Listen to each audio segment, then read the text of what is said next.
Hello बच्चों, स्वागत है आप सभी का आज की इस वीडियो में। इस वीडियो में हम डिस्कस करने वाले हैं सीबीएसई साइंस चैलेंज के बारे में, जो कि राउंड 1 करंटली चल रहा है और राउंड 2 जो कि आने वाला है।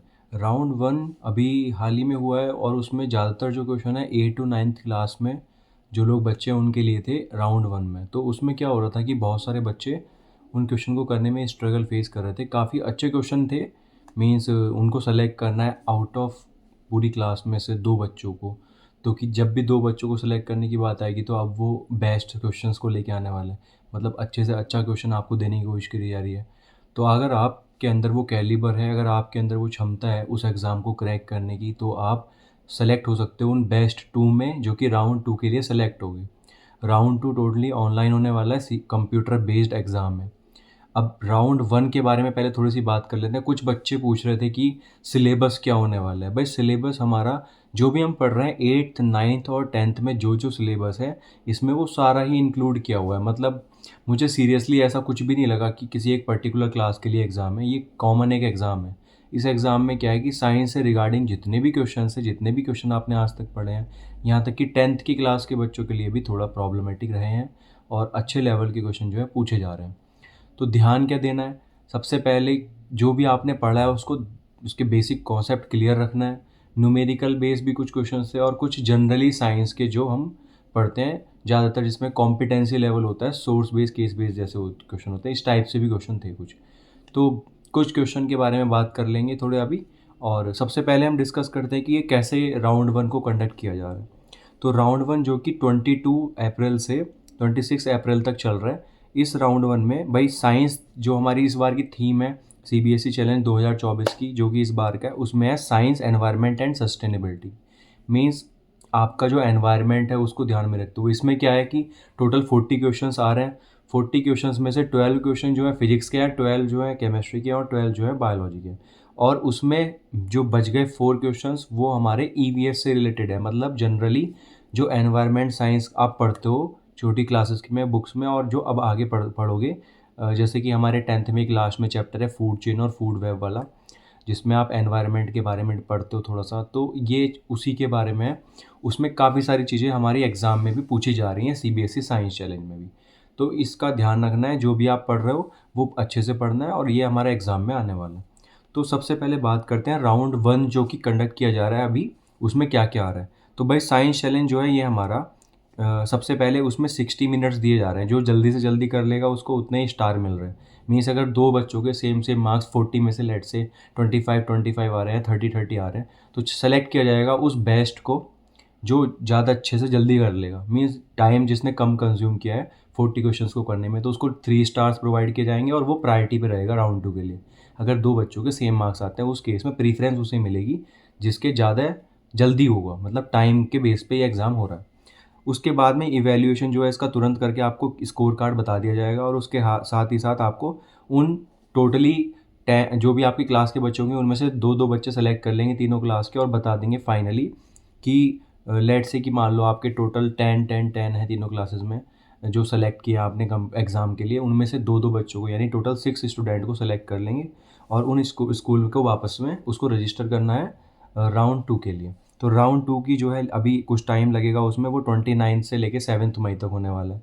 तो उसको थोड़ा टाइम अभी देंगे, वो लोग रजिस्टर करवाएंगे उसको ही। तो ये जब होगा जब आपका राउंड 1 में आप सेलेक्ट हो जाओगे।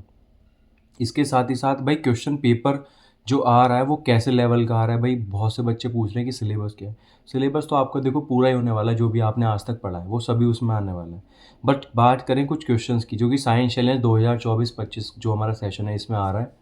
भाई क्वेश्चन आ रहे हैं बहुत अच्छे लेवल के इसमें, जो है यहाँ तक कि प्रोबेबिलिटी भी जो है फिजिक्स, केमिस्ट्री, बायोलॉजी, इनमें 1-2 क्वेश्चन ऐसे भी है जिसमें चांस के बारे में, भाई अगर हमारे जो फीमेल जेनेटिक डिसऑर्डर के बारे में, सिम्टम्स के बारे में एक क्वेश्चन आया हुआ था। उसके अलावा भाई प्लांट स्टेम के बारे में, उसकी फंक्शन, जाइलम है ना, फ्लोएम, और इनके बारे में, इनकी फंक्शनिंग की, ये क्या करता है, जाइलम क्या करता है, फ्लोएम क्या करता है, इसके बेस पे क्वेश्चन आया था। साथ ही साथ कुछ क्वेश्चन ग्राफ के बेस पे भी आ रहे हैं, जैसे कि ग्राफ में भाई बताना है कि इंसुलिन की जो वैल्यू है उसकी उसने इनटेक की है तो कितना टाइम उसे कंज्यूम हो रहा है। एग्जैक्टली हम क्वेश्चन को यहाँ पे डिस्कस तो नहीं कर सकते हैं, बट हाँ जो क्वेश्चन आ रहे हैं हम उसको यहाँ ओरली या वर्बली मैं आपको ट्रांसमिट करने की कोशिश करूँगा, हम एग्जैक्टली उसको यहाँ पे शो नहीं कर सकते हैं। तो जनरली मैं आप बात करें अगर तो प्लांट सेल से रिलेटेड अगर आप कहोगे तो क्वेश्चन पेपर के कुछ क्वेश्चंस हम ग्रुप नीचे कमेंट में भी डिस्कस कर सकते हैं, लेकिन हाँ डायरेक्टली उसको प्रोवाइड नहीं किया जा सकता है। प्लांट सेल जो हाई मतलब वाटर कंसंट्रेशन कैसे होती है उसमें, प्लांट्स में मूवमेंट कैसी कैसी होती है। उसके बाद वायर के बारे में है कि भाई a piece of wire tightly around a tree trunk, अगर उसको बांध दिया जाए है ना टी के स्टेम पे, तो भाई वो वायर कंप्रेस होगा तो कैसे जो ट्री जो है इफेक्ट होगा उसके बारे में, मतलब कि ट्री को अगर धागे से मतलब एक तार से बांध दे तो ट्री कैसे इफेक्ट होगा। कुछ क्वेश्चन डायग्राम बेस के थे बायोलॉजी में, जैसे कि है ना किडनी के फिल्ट्रेशन के बारे में था। अगर उसको डायग्राम को आप ठीक से पढ़ लेना एक बार, उसके बेस पे भी क्वेश्चन आ रहे हैं कि भाई ब्लड प्लाज्मा से जो है मतलब does not pass out from the blood plasma, इस टाइप से क्वेश्चन आ रहा था।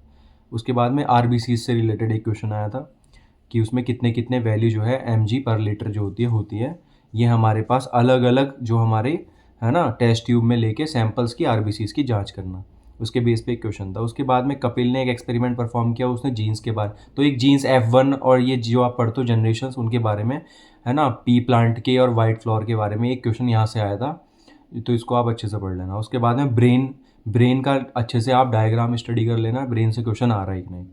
उसके बाद में भाई हार्ट के बारे में जो हमने डबल सर्कुलेशन पढ़ा है वहाँ से भी क्वेश्चन आ रहा है। लेयर आइज़ के बारे में, आइज़ की जो लेयर्स है वो अलग अलग रोड्स और कॉन सेल्स के बारे में, सेंसरी सेल्स कौन कौन से उनके बारे में, फ्लेक्सिबिलिटी ऑफ सेल मेम्ब्रेन, इसके भी एक क्वेश्चन था इसके बेस पे। फिर फिजिक्स में अगर हम बात करें तो ये तो बायोलॉजी हो गई, फिजिक्स में जो हम क्वेश्चन की बात करें तो एक फ्रिक्शन से भी क्वेश्चन था कि भाई अगर आप मूव करते हो तो फोर्स जो आप लगा रहे हो रोड पे वो किधर लगा रहे हो, और फ्रिक्शन जो है मतलब किधर की तरफ लग रहा है, इस टाइप से क्वेश्चन था। मतलब कि उसमें जनरली ये बताना था कि किधर की तरफ जो है फोर्स लग रहा है उसमें। और उसके अलावा हमारा एक क्वेश्चन लीवर से रिलेटेड भी था कि लीवर जो है कैसे काम कर रहा है। क्वेश्चंस हमारे इस टाइप से हैं कि फोर्स एक्ट कर रहे हैं दो अपोजिट डायरेक्शन में, तो बताना है किस केस में मतलब एक्सेलरेशन ज़ीरो होगा। तो इस टाइप से भी क्वेश्चन जो हमारा मिल रहा है कि फोर ऑब्जेक्ट जो है मूव कर रहे हैं, तो बताओ कि किस केस में एक्सेलरेशन ज़ीरो होगा। तो जब हम देख लेंगे किस साइड फोर्स जो है बैलेंस हो रहा है, कि अप साइड फोर्स कितना है, डाउन साइड कितना है, अगर दोनों एक दूसरे को कैंसिल कर रहे हैं तो भाई जीरो एक्सेलरेशन, कोई मूवमेंट है नहीं उसमें, इसका ध्यान रखना। एक क्वेश्चन आया था इलेक्ट्रिक लैम्प से रिलेटेड जो कि कॉन्वेक्स लेंस के बेस पे था कि बताओ किस में ज़्यादा थिन और थिक जो है बीम ऑफ लाइट बनेगी, इस टाइप से पैरेलल, ऐसा ही क्वेश्चन आया था। उसके अलावा एक हमारा साउंड से भी क्वेश्चन आ रहा है, भाई साउंड वेव के बारे में, एम्पलीट्यूड किस में ज़्यादा होगा, पिच किस में, फ्रीक्वेंसी किस में, मतलब जो आपने 9th में पढ़ा था ना, तो कि साउंड वेव कैसे ट्रैवल करती है भाई, लॉन्गिट्यूडनल होती है कि भाई ट्रांसवर्स होती है, तो उसके बेस पे भी क्वेश्चन आया था। उसके अलावा हमारे पास एक क्वेश्चन जो है मिल रहा था कि भाई डिस्टेंस ट्रैवल से लेके, मतलब आपकी गाड़ी चलना शुरू हो रही है तो मतलब बेसिकली डिस्टेंस टाइम ग्राफ आपने पढ़ा हुआ है, डिस्टेंस टाइम ग्राफ के बेस पे भी एक क्वेश्चन जो है आया हुआ दिखाई दे रहा था। उसके अलावा टोटल एनर्जी ऑफ वाटरफॉल इस क्या एक टाइप का क्वेश्चन था कि भाई एक वाटरफॉल है और ऊपर से पानी गिर रहा है, तो बताना था कि उसमें कुल मिला के कितनी वेलोसिटी कैसे कैसे बढ़ेगी, मतलब कंपेरिजन था, तो वो टॉपिक एक बार देख लेना। उसके बाद में हमारे पास एक क्वेश्चन था कि भाई हमारे पास मैग्नेटिक फील्ड स्ट्रेंथ और डिस्टेंस के बेस पे क्वेश्चन था। तो ये क्वेश्चन थोड़ा हटके था, मतलब ये क्वेश्चन तभी कर पाओगे आप अगर आपको मैग्नेटिक फील्ड के बारे में पढ़ा है। बेसिकली ये जो टॉपिक है ये थोड़ा अपर क्लासेस साइड जा रहा है, तो मुझे नहीं लगता कि बहुत से बच्चों ने इसको अटैम्प्ट भी किया होगा, या किया भी होगा तो गलत ही किया होगा। हालांकि इसमें गलत के कोई नंबर कट रहे नहीं है, तो इससे कोई फ़र्क नहीं पड़ रहा। 21 क्वेश्चन जो मतलब नेक्स्ट जो क्वेश्चन बताने वाला हूँ वो हमारे पास है कि एक मिरर है और मिरर की फोकल लेंथ दी हुई है, 10th क्लास का क्वेश्चन है। तो कौन कुछ बच्चों ने तो ये कर लिया होगा जो पढ़ रहे हैं अभी, जो बच्चे लेकिन अभी तक ये नहीं पढ़ पाए होंगे, लाइट चैप्टर से रिलेटेड है। वैसे तो बहुत से बच्चों ने ये कंप्लीट किया ही होगा, बट अगर फिर भी नहीं किया है तो वहाँ से क्वेश्चन जो है बनना एक बनता है यहाँ से। तो बताना था कि वॉल जो है कितनी दूर हो इमेज मिलने के लिए, इस टाइप से। उसके अलावा हमारे पास एक क्वेश्चन तो सर्किट का भी आ गया, मीन्स बच्चों ने तो अभी 10th क्लास में जो जस्ट आए हैं उन्होंने तो अभी जस्ट पढ़ा भी नहीं था कि सर्किट क्या होता है, और ये क्वेश्चन उन्होंने रख दिया यहाँ पे एग्जाम में। और उसके अलावा ओम्स के बारे मतलब ओवरऑल कहने का मतलब है आर निकालना था। फिर एक क्वेश्चन वेट और मास के बीच में था, ये थोड़ा 9th क्लास से रिलेटेड है कि भाई किसी प्लेनेट पे कितना वेट होगा तो दूसरे पे कितना होगा, इस टाइप से एक क्वेश्चन जो है इनका बनता हुआ दिखाई दे रहा था। उसके अलावा हमारे पास क्वेश्चन जो बन रहा था और optical centre, power of the lens, ये जो बच्चे अभी लाइट पढ़ रहे हैं उन्होंने तो कर दिया होगा, जो बच्चे नहीं पढ़ पाए वो उनका छूट गया होगा। उसके अलावा एक लेंस कन्वर्जिंग डाइवर्जिंग, इस टाइप से क्वेश्चन आ रहे हैं। फिर ईवीएस के कुछ 4 क्वेश्चन आए थे, उसमें फॉरेस्ट इकोसिस्टम से लेके पॉपुलेशन से लेके इस टाइप से क्वेश्चन बन रहे थे भाई, तो उसका ध्यान रखना, कर देना। एग्रीकल्चर से भी एक क्वेश्चन है, ग्रीन हाउस इफेक्ट से भी एक क्वेश्चन है, तो कौन कौन सी गैसेज होती हैं देख लेना कि भाई लिवलीहुड में जो हमारी लिव स्टॉक फार्मिंग है उसमें, लाइफ स्टॉक में कितने जो टाइप से गैसेज होती हैं।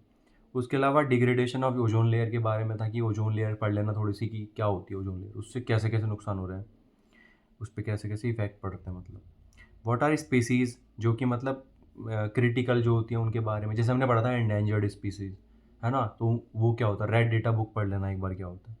उसके बाद केमिस्ट्री के क्वेश्चंस थे, उसमें क्या था कि स्ट्रक्चर वाइज क्वेश्चन थे, मतलब कि डॉट डायग्राम हमने बना लिए, लीविस स्ट्रक्चर बना ली, तो बॉन्डिंग केमिकल बॉन्डिंग से लेके बेसिकली, और कि जब हम चार्जेस नाइन्थ में करते थे जो हम मतलब कि एल और ओ पे इतना इतना अलग अलग चार्ज है तो क्रॉस मल्टीप्लाई करके और हम फार्मूला जो है बना सकते थे कि किसी भी कंपाउंड का फार्मूला क्या होगा, जैसे कि आपका कई बार पूछ लिया जैसे H2O क्या होगा, H2SO4 कैसे होगा, इस टाइप से फार्मूला। नेक्स्ट आइसोटोप्स पढ़ लेना एक बार, आइसोटोप्स और आइसोबार से भी क्वेश्चन पूछा जा रहा है। उसके अलावा इक्वेशंस, केमिकल इक्वेशन में बैलेंसिंग से एक क्वेश्चन था, कमाल की बात है 10th क्लास में बैलेंसिंग है और अभी तक बच्चों ने बैलेंसिंग बहुत सौ ने सीख ही ली होगी, तो ये उससे क्वेश्चन उन्होंने तुरंत दे दिया है। और एक एलिमेंट के बारे में क्वेश्चन था, उसके में ऑक्साइड और रिडक्शन और ऑक्सीडेशन का भी था कुछ, तो इस टाइप से क्वेश्चन आया था। केमिकली जो रस्ट होती है वो क्या नाम होता है रस्ट का, आयरन की रस्ट का। भाई उसके बाद mass by mass percentage of solution क्या होता है, तो mass by mass, mass by volume, ये क्वेश्चन इस टाइप से पढ़ लेना एक बार। केमिस्ट्री से रिलेटेड एक एंडोथर्मिक एक्सोथर्मिक प्रोसेस का भी था, भाई ये तो फर्स्ट चैप्टर में ये पढ़ लेना चाहिए। जनरली मेटल जो है वो मिनरल एसिड होते हैं इस टाइप से, तो ये क्वेश्चन था एक। उसके बाद में हाइड्रोकार्बन जो एडिशनल रिएक्शन होती है इनकी, तो वो कौन कौन से हाइड्रोकार्बन से इनकी एडिशन रिएक्शंस होती हैं वो पढ़ लेना एक बार कौन कौन से। उसके अलावा नरेश ने इस तरीके से पीएच वैल्यू के बेस पे एक क्वेश्चन पूछ लिया, तो ये देख लेना लिटमस पेपर वाला, जो फिनाफ्थलीन जनरली पीएच वैल्यू पे बेस है, तो ये इस टाइप से क्वेश्चन जो है था। और एक क्वेश्चन हमारा सोर्स ऑफ एनर्जी जो इनऑग्जस्टिबल या मतलब जो खर्च हो जाती हैं उनको, और रीन्यूएबल नॉन रीन्यूएबल, इस टाइप से भी क्वेश्चन जो है बन रहे थे। तो ये कुछ सेट्स टाइप के क्वेश्चन जो आप कर सकते हो राउंड 1 में आ रहे हैं। तो आप सोच सकते हो राउंड 2 में कितने अच्छे क्वेश्चन आने वाले हैं, जो कि हमारा 13 मई और से 17 मई के बीच में कंप्यूटर बेस्ड एग्जाम होगा। इसके लिए आपके रजिस्ट्रेशन जो है 29 से 7 मई तक हो जाएंगे। तो इस टाइप से क्वेश्चन का मतलब ये होता है कि आप एक अच्छे खासे लेवल के क्वेश्चन अटैम्प्ट कर रहे हो और आप एक अच्छी खासी कंपटीशन में हो। अगर आपको पता लगे कि भाई आपके सामने एक अच्छे बच्चे का कंपटीशन आपका तैयार है और आप उनके सामने एग्ज़ाम कर रहे हो, तो उस बेस पे अगर आप करने बैठोगे तो आपको अच्छा खासा कंपटीशन जो है वो बच्चा दे देगा। तो इस हिसाब से आप अच्छे से तैयारी कर लो ताकि आपका राउंड 2 जो है अच्छा हो जाए। राउंड 2 में कुछ और अच्छे क्वेश्चन ऐड हो सकते हैं क्योंकि वो ऑनलाइन टेस्ट होगा, तो टाइम बाउंड होगा, बहुत ध्यान रखना पड़ेगा टाइम का, और आप अपना स्पीड को थोड़ा बढ़ा लो, है ना। कुछ बच्चे बोल रहे थे कि हम कैसे रजिस्टर करें, तो भाई रजिस्टर करने के लिए आप अपने स्कूल से कांटेक्ट कर सकते हो। अभी भी आपके पास एक होप है, अगर आप चाहो अभी भी रजिस्टर करना हो तो आप जा सकते हो अपने स्कूल के साइंस टीचर से बोल दो या आईटी टीचर से, वो बात करेगा और आपका नाम जो है उसमें करने के लिए ट्राई कर सकता है। वो अभी बेसिकली भी चल ही रहे हैं, तो कल और टाइम है हमारे पास 26 का, तो आप वहाँ पे जाके उसमें अटैम्प्ट कर सकते हो। और अगर आप अच्छा स्कोर करोगे तो आप सेलेक्ट हो जाओगे टॉप 2 में। प्लस अब जो 6 स्टूडेंट होंगे उनका कंप्यूटर बेस्ड होगा, वो इंटर स्कूल होगा, क्योंकि 6 बच्चे एक स्कूल से होंगे तो बाकी अदर स्कूल्स वालों के साथ होगा। तो इस तरीके से हमारा एक ये सीबीएसई साइंस चैलेंज जो कंडक्ट किया जा रहा है, वो एग्ज़ाम जो चल रहा है, रनिंग में है अभी। और आगे के लिए भी बहुत सारे सीबीएसई के सर्कुलर्स जो हैं वो जारी होते रहेंगे, और इस टाइप से हम आगे भी जो है अटेम्प्ट करेंगे क्वेश्चन। और जो भी हमारे इस टाइम चल रहे हैं एग्ज़ाम, उनको भी ध्यान में रखते हुए हमें यूटी की तैयारी, जैसे यूनिट टेस्ट शुरू होने वाला है स्कूल्स में बहुत से, तो उसकी भी तैयारी करते रहना, ताकि हमारी पढ़ाई का भी नुकसान ना हो एक्स्ट्रा में, और जो हम इन चैलेंजेस वगैरह में इन्वॉल्व हैं ये भी हमारे अच्छे से अटैम्प्ट होते रहें। इससे हमारी एक अपॉर्चुनिटी मिलती है और स्कूल्स के साथ कॉम्पिटिशन की, तो ये हम सबको करना चाहिए, ये अच्छी चीज़ होती है। तो मिलते हैं फिर नेक्स्ट वीडियो में किसी एक नए चैलेंज के साथ। अभी के लिए तो हमारे पास साइंस चैलेंज है, तो इसको हमें ज़रूर से करना है। ये साइंस चैलेंज आपको ज़रूर से एक्सपोजर देने वाला है इन फ्यूचर एग्जाम्स में। तो बढ़िया से तैयारी करते रहिए और अपने राउंड 2 के लिए जो है प्रिपरेशन करते रहिए। राउंड 2 के लिए भी जो सिलेबस है वो जल्दी से जल्दी कोशिश करेंगे प्रोवाइड करने की, नेक्स्ट वीडियो में बताएंगे। तब तक के लिए अपना ध्यान रखिए और पढ़ाई करते रहिए। मिलते हैं नेक्स्ट वीडियो में।